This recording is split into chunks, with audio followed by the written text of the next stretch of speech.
Maayong adlaw sa atong suking tig paminaw karon atong paminawon ang istorya ni Leah, ang inahan nga nabuntis sa iyang kaugalingong anak.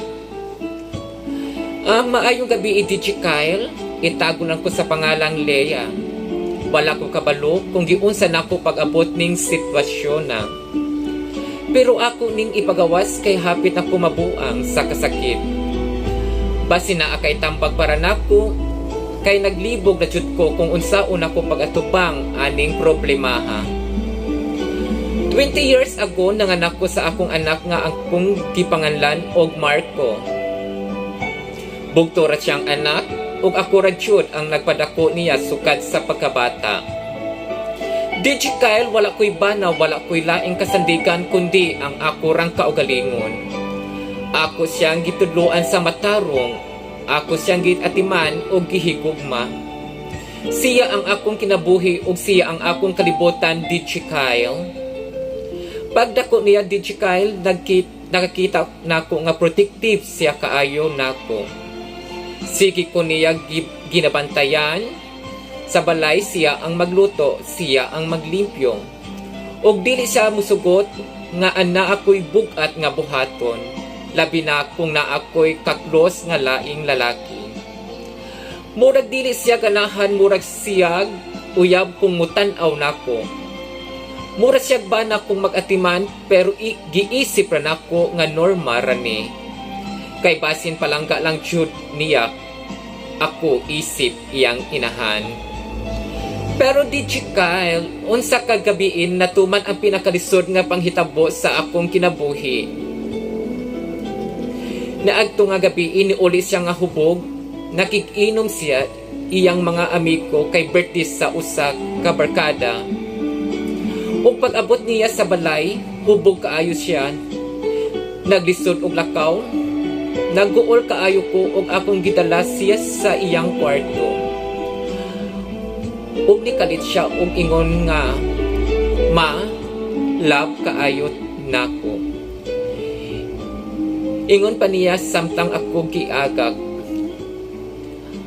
Pagpahigdan ako sa iyang higdaanan, akong gikuha ang habol para itabon niya. Pero kalit lang niyang gigunitan ang akong kamot. Ug kusgan kaayo siya.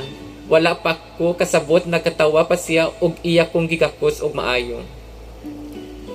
Ingon siya nako, "Ma, nganong gwapa man ka. Karon lang ko nakabantay." Gasulot ang iyang mata, samtang nag-istorya murag wala na sa iyang kaugalingon, DJ Kyle. Nagpangurog ko, naglikay ko, pero wala siyang mipagawas sa akong lawas.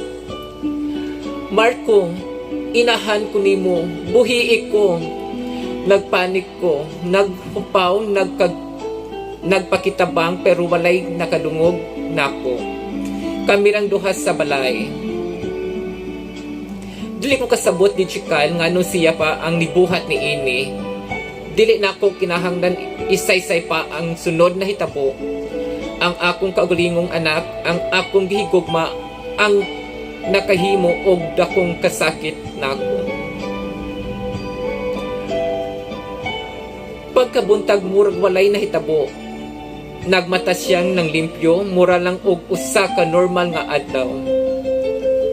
Usa ako, wala ko kaisog nga mo istorya, wala ko'y mahimo kundi may mohilak sa kasakit. Niagi man ang mga simana nasayod ko nga naay bunga ang among gabi nga bangungot. Buntis ko, DJ Kyle. Wala ko kabalo unsa akong buhaton. Unsay akong isulti sa akong pamilya, unsa akong ikatubag kung mangutana sila kung kinsa ang amahan. Mas labaw pa unsa nako pag-atubang sa akong anak. Magpabilin ba ko sa hilom?